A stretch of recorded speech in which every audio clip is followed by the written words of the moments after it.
ঈদের আনন্দ ডবল করে দিল বাংলাদেশ ক্রিকেট টিম। নেপালকে হারিয়ে সুপার 8-এ চলে গেল বাংলাদেশ। লাস্ট 24 বলে নেপালের দরকার ছিল 30 রান, উইকেট ছিল হাতে 5-5টি। বাংলাদেশের বোলিং অ্যাটাককে চোখ রাঙানি দিচ্ছিলেন কুশাল মালা।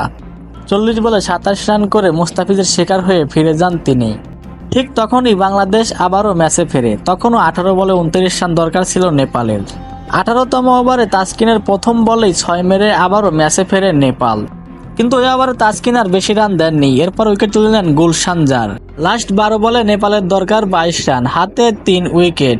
19তম ওভারে বল করতে এসে মেডিন ওভার দিয়ে 1 উইকেট তুলে নেন মুস্তাফিজুর রহমান। আর এবার আউট আরিয়ার। নেপালের শেষ ভরসা আরিয়ার আউট হয়ে গেলে আর ম্যাচে ফিরতে পারেনি তারা। লাস্ট ওভারে নেপালের দরকার পড়ে 6 বলে 22 রান।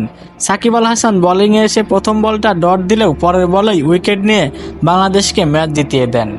আর এই জয়ের সুবাদে বাংলাদেশ পৌঁছে গেল সুপার 8-এ। সুপার 8-এ বাংলাদেশের প্রতিপক্ষ ইন্ডিয়া, অস্ট্রেলিয়া, আফগানিস্তান। এদিন বাংলাদেশের শুরুটা হয় অনেক খারাপ। ব্যাটিং ইনিংসে মাত্র 106 রানেই অল আউট হয়ে যায় বাংলাদেশ। বাংলাদেশের ব্যাটিং ইনিংসে বলার মতো কেউই কিছু করতে পারেননি। সর্বোচ্চ 17 রান করেছেন সাকিব। কিন্তু এই স্বল্প রানের পুঁজি নিয়েও মাঠে নেমে দুর্দান্ত বোলিং করেন তানজিম সাকিব। 4 ওভার বল করে 7 রান দিয়ে নিয়েছেন 4টি উইকেট।